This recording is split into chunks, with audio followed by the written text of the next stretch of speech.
पण तानाजी सोनटके सर शिरूर आनंदपाळ या ठिकाणी त्यांची बाग आहे. बागेत आलोय आणि चांगले फळधारणा झालेली आहे बागेला.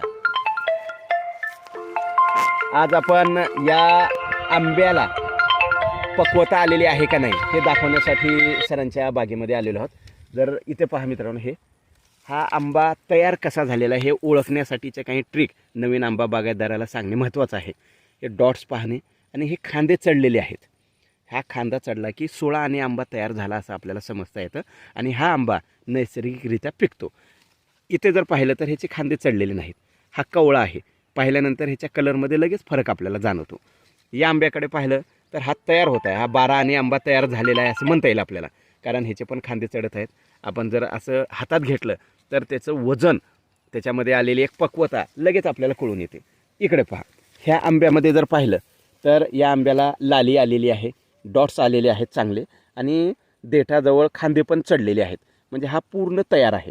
तर आंबा तयार होण्याचे काही लक्षणं आपल्याला बाहेरूनच दिसतात, जसं की आंब्याला कलर येणे, लाली येणे, त्याच्यावरचे जे डॉट्स आहेत ते थोडंसं उठावदार होणे आणि त्याचे खांदे चढणे. असे जर पाहिलं तर आपल्याला तो आंबा नैसर्गिकरित्या पक्व झालेला आहे आणि तो आपण बागेमधून काढू शकतो.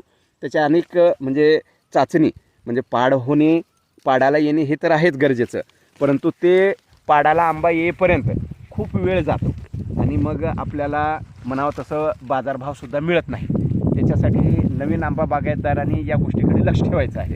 आपल्याला आंबा काढणे, पक्व होणे हे जर समजलं तर आपण चांगले पैसे तयार करू शकतो. तिकडे आणखी या, इथे आपल्याला पाहता येईल आणखी काही आंबे सरांना दाखवूयात आपण.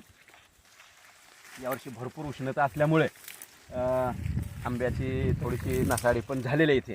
हे पहा, इथे पण आंब्याला हा कलर आलेला आहे आणि खांदे चढायची प्रक्रिया चालू आहे. त्याला आपण दुसऱ्या टप्प्यामध्ये हार्वेस्टिंग ह्याची करूयात.